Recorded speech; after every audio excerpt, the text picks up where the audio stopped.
విదేశాల నుంచి డైరెక్ట్గా అమౌంట్ పార్టీ అకౌంట్లోకి వెళ్ళిందంటేనేమో బీజేపీ వాళ్ళు లోకేష్ గారిను ఎవరినో తీసుకెళ్ళి హోంమంత్రి గారిని కలిపితే మొత్తం కథ అయిపోయింది. అది ఎంత చాలా ఆశ్చర్యంగా ఉంది. ఏడాది కాలంగా అంత కలిపి 100 కోట్లు లేని ఈ కేసులో ఏడాది కాలంగా ఒక మంత్రి జైల్లో పెట్టి ఉంచారు. మరి న్యాయ వ్యవస్థ కూడా ఇటువంటి కేసుల్లో మొన్నే సుప్రీంకోర్టు చీఫ్ జస్టిస్ గారు అన్నారు, ఏమిటి ఛార్జ్ షీట్లు ఏంటి, ఏళ్ల తరబడి జైల్లో ఉంచడం ఏంటి అని అన్నారు. కానీ మళ్ళీ అదే కోర్టు న్యాయ వ్యవస్థ కొందరు పట్ల అట్లా ఏళ్ల తరబడి జైల్లో ఉంచుతోంది. ఇక అది మరి దురదృష్టం. భారతదేశంలో ప్రజాస్వామ్యం ఈ రకంగా మారుతోంది. ప్రసాద్ రెడ్డి గారు, అంటే ఇది పొలిటికల్ గా ఎవరికి అడ్వాంటేజ్ అని మీరు అడుగుతున్నారా? అది అంటే ఢిల్లీ ప్రజలు ఎట్లా స్పందిస్తారు అనేది దీని మీద డిపెండ్ అవుతుందండి.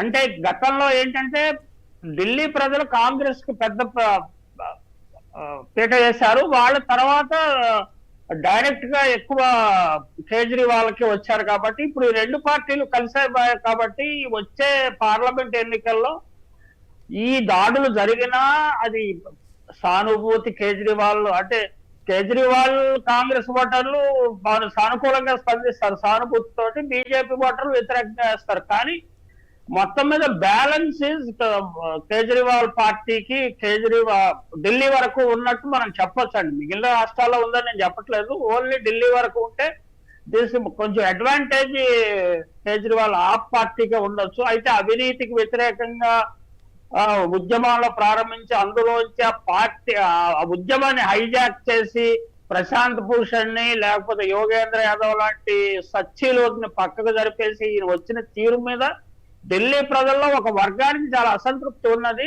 బీజేపీ పట్ల పూర్తిగా సంతృప్తిగా ఉన్నారండి. అడ్మినిస్ట్రేషన్ విషయంలో సామాన్య ప్రజలకు మనకు ఆంధ్రప్రదేశ్ లో ఎట్లా జరుగుతున్నదో ఆంధ్రప్రదేశ్ మాదిరిగానే అక్కడ పేద ప్రజలకు సామాన్య ప్రజలకు వైద్యము విద్య అందుబాటులో తీసుకొచ్చినందుకు చాలా సానుకూలంగా ఉన్నది. 70 సీట్లలో 67 సీట్లు గెలుపొందడం అది మామూలు విషయం కాదు. కాబట్టి ఇది ఇంత పాపులారిటీని ఒక చిన్న ఆరోపణ. ఎందుకంటే బీజేపీ క్రెడిబిలిటీ కూడా చాలా రకరకాల ప్రశ్నలు ఉన్నాయండి. మన ఆంజనేయ రెడ్డి గారు బీజేపీని సమర్థించడానికి ప్రయత్నించారు, కానీ యూపీఏలో జరిగితే మేము చాలా బాగా చేసామని చెప్తారు. అంటే స్విస్ బ్యాంకుల్లో ఉన్న డబ్బులు తీసుకొచ్చి ప్రజలందరికీ వేస్తామన్నారు, అది చేయలేదు.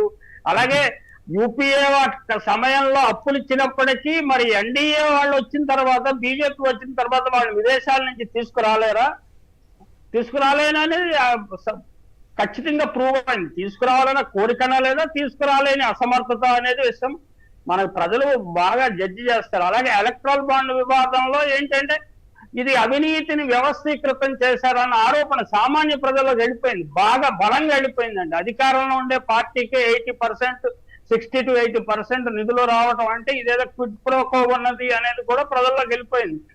ఇలాంటి సమయాల్లో 100 కోట్లు 50 కోట్లు గురించి 6,000 కోట్ల గురించి ప్రజలు చర్చించుకుంటున్న సమయంలో ఈ కేజ్రీవాల్ అరెస్ట్ చేయడం గురించి 100 కోట్లు అంటే ఇంకా కొంచెం వెనక్కి వెళితే మీరు ఇలాంటిది ఏంటంటే కరోనా సమయంలో లిక్కర్ బిజినెస్ బాగా దెబ్బతింది. కాబట్టి లిక్కర్ వ్యాపారంలో ఉండే వారికి వెసులుబాటు కల్పించడానికి ప్రభుత్వం ఈ నిర్ణయం తీసుకుంది. కొంత ఇది కమిషన్ పెంచింది అని చెప్పుకోవడానికి వీళ్ళకి కూడా అవకాశం ఉంది. సుప్రీంకోర్టు ఏ వ్యూ తీసుకుంటుంది, అవినీతి జరగలేదని నేను ఎవరికీ సర్టిఫై చేయట్లేదు.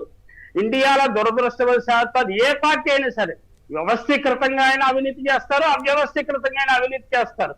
అంటే ఎన్నికల వ్యవస్థలో డబ్బు పాత్ర పెరిగిపోవటం వల్ల అవినీతి క్వాంటం రోజు రోజుకి పెరిగిపోతున్నది. ఈ పరిస్థితిని మార్చడానికి ప్రజలు ప్రయత్నం చేయాలి, ఎన్జిఓలు ప్రయత్నం చేయాలి, రాజకీయ పార్టీలు ప్రయత్నం చేయాలి. రాజకీయ పార్టీలు రోజు రోజుకి ఇది డబ్బున్న వాళ్ళ క్రీడలాగా రాజకీయాన్ని మార్చేస్తున్నారు. ఇది చాలా దురదృష్టకరమైన పరిస్థితి. మీరు నేను 50 సంవత్సరాలుగా రాజకీయాన్ని క్లోజ్ గా అబ్జర్వ్ చేస్తున్నాం. 5 లక్షలతోటి 10 లక్షలతోటి ఎన్టీ రామారావు గారు 5 లక్షలు ఇచ్చేవాడు ఎమ్మెల్యేలకి. ఇప్పుడు 5 కోట్లు కూడా చాలట్లేదు, 50 కోట్లు కూడా చాలట్లేదు ఎమ్మెల్యే పోటీ చేయటానికి. డబ్బు ఎంత తేలిగ్గా అంటే డబ్బు అక్రమంగా అది వేరే చర్చ అనుకోండి. బట్ సబ్జెక్ట్ ఉండటం వల్ల ఏంటంటే డబ్బు రాజకీయాల్లో విపరీతంగా అవుతున్నది. కరెక్ట్, మీరు చెప్పిన సబ్జెక్ట్ అది కరెక్టే. కాకపోతే అది ఇప్పుడు చర్చ దాని మీద కాదు కదా. ప్రధానంగా దీనివల్ల బీజేపీ నిజంగానే అవినీతిని అంతం చేయడానికి చేస్తోందా, లేక కొందరి మీదే చేస్తోందా, కొందరిని తనతో పొత్తులో కుదరంగానే వాటేసుకునే పరిస్థితి వెళ్తోందా? ప్రభుత్వాలను కూలగొట్టినప్పుడు డబ్బు దాని వెనక డబ్బు పాత్ర మాత్రం లేదని మనం చెప్పలేం. ఆ డబ్బు ఏదో ఒక రూపంలో బీజేపీ కూడా సంపాదించే ఉండాలి కదా. అది బాండ్ల రూపంలో సంపాదించిందా, విరాళాల రూపంలో సంపాదించిందా, అక్రమంగా సంపాదించిందా, ఎవరికి వాళ్ళు జడ్జి చేసుకోవద్దు.